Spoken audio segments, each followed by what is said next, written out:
নমস্কার, আপনারা দেখছেন স্টাডি প্রোফাইল। বিহারের শিক্ষকতা যাদের স্বপ্ন তাদের জন্য একটি বড় খবর। বিহার স্টেটের নতুন বিজ্ঞপ্তি প্রকাশিত হয়েছে, যা তোমরা স্ক্রিনে দেখতেই পাচ্ছ। হিন্দিতে এই বিজ্ঞপ্তি প্রকাশ করা হয়েছে। তো তোমরা যারা বাংলা থেকে দেখছো, এই বাংলা থেকে পরীক্ষা দেওয়া যায় এবং এখান থেকে আগেরবারে বহু স্টুডেন্ট সেখানে কিন্তু শিক্ষকতার চাকরিও করছে। তাই এই সুযোগকে হাতছাড়া করা একদমই উচিত নয়। তাহলে চলো আজকে জেনে নেব আমরা যে স্টেট পরীক্ষার জন্য যোগ্যতা কী কী রয়েছে, পরীক্ষার প্যাটার্ন কী রয়েছে, সমস্ত ডিটেলস আজকের এই ভিডিওতে আমি তোমাদের জানাবো। তার আগে যারা প্রথমবার চ্যানেলে ভিজিট করছো অতি অবশ্যই চ্যানেলটি সাবস্ক্রাইব করে নেবে। তো প্রথমেই তোমরা দেখতে পাচ্ছ বিহার বিদ্যালয় পরীক্ষা সমিতির পক্ষ থেকে এই বিজ্ঞপ্তিটি প্রকাশ করা হয়েছে, স্টেট 2026। তো প্রথমেই বিহার স্টেট সম্পর্কে একটু আমরা জেনে নিই। এখানে দুটি পেপারে পরীক্ষা হয়ে থাকে, পেপার 1 এবং পেপার 2 দুটো রয়েছে। পেপার 1 যেটি কিনা শুধুমাত্র মাধ্যমিকের জন্য নেওয়া হয়ে থাকে। মাধ্যমিকের যে বিষয়গুলো রয়েছে এখানে তোমরা দেখতে পাবে। এখানে বিষয়গুলো এখানে রয়েছে হিন্দি, উর্দু, বাংলা, মৈথিলি, সংস্কৃত, আরবি, ফার্সি, ভোজপুরি, ইংরেজি, গণিত, বিজ্ঞান এবং সামাজিক বিজ্ঞান। এই সামাজিক বিজ্ঞানের মধ্যে কিন্তু ইতিহাস, ভূগোল, পলিটি যেগুলো আছে সবই থাকবে এবং বিজ্ঞানের মধ্যে বিজ্ঞানের যে বিভিন্ন শাখাগুলো রয়েছে সেগুলো এখানে রয়েছে। তাহলে পেপার 1-এর জন্য কি কি যোগ্যতা রয়েছে?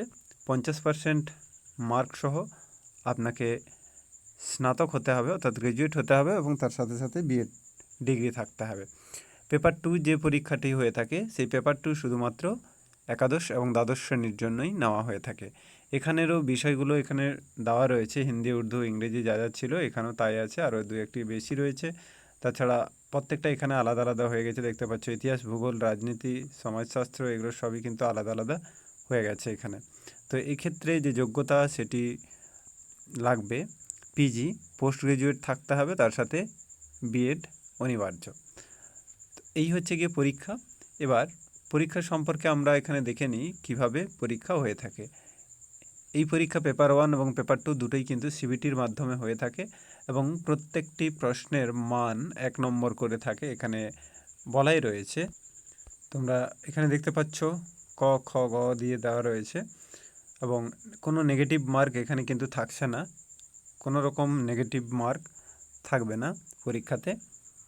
আর এখানে যদি তোমরা দেখো পরীক্ষার যে প্রশ্ন সেটি হচ্ছে টোটাল 150টি থাকবে। 100টি হচ্ছে গিয়ে নির্দিষ্ট বিষয়ের, অর্থাৎ আপনি যে সাবজেক্টে অ্যাপ্লাই করবেন সেই সাবজেক্টের আপনাকে 100টি প্রশ্ন দেওয়া হবে এবং 50টি যে প্রশ্ন থাকবে সেটি হচ্ছে গিয়ে আপনার শিক্ষক, কলা এবং অন্য দক্ষতা এখানে দেওয়াই রয়েছে। অর্থাৎ বিএড থেকে 50 মার্কের প্রশ্ন, টোটাল 150টি প্রশ্ন থাকবে এমসিকিউ এবং প্রত্যেকটার জন্য 1 মার্ক করে বরাদ্দ থাকবে।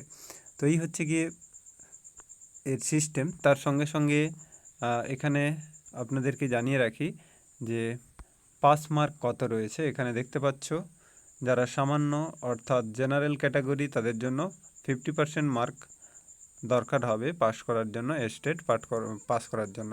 অর্থাৎ 150-র মধ্যে আপনাকে পেতে হবে অর্ধেক, 50% পেলেই আপনি পাস হবেন। আচ্ছা, ওয়েস্ট বেঙ্গল থেকে যারা অ্যাপ্লাই করবেন প্রত্যেকেই কিন্তু জেনারেল হিসেবেই গ্রহণযোগ্য হবেন। ওখানে আলাদা স্টেটে আপনারা জেনারেল হিসেবেই অ্যাপ্লাই করতে পারবেন।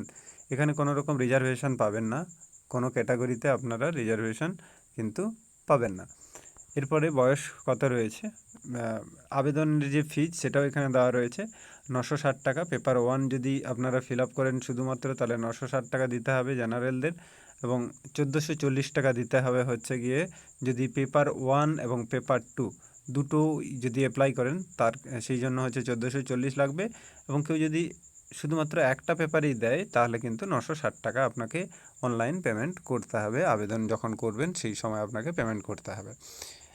এরপরে বয়স যদি দেখা যায়, বয়স হচ্ছে গিয়ে আপনার 21 বছর থেকে 37 বছর পর্যন্ত জেনারেলদের যে বয়স সেটা ধার্য করা রয়েছে। এখানে তোমরা দেখতে পাবে বয়সগুলো দেওয়া রয়েছে। অনারক্ষিত পুরুষদের ক্ষেত্রে হচ্ছে 37 বছর, অর্থাৎ পশ্চিমবঙ্গ থেকে যারা আবেদন করবেন তাদের বয়স কিন্তু 37 বছরের মধ্যে হতে হবে। 21 থেকে 37-এর মধ্যে বয়স হতে হবে। আর সমস্ত কিছুই আপনার যে পরীক্ষা সেটা কিন্তু সিবিটির মাধ্যমে অনলাইনে হয়ে থাকবে।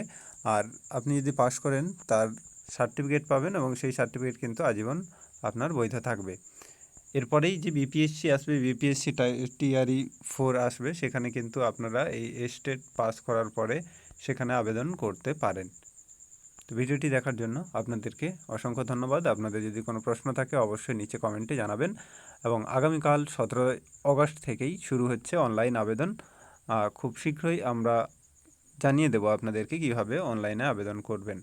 ধন্যবাদ সকলকে।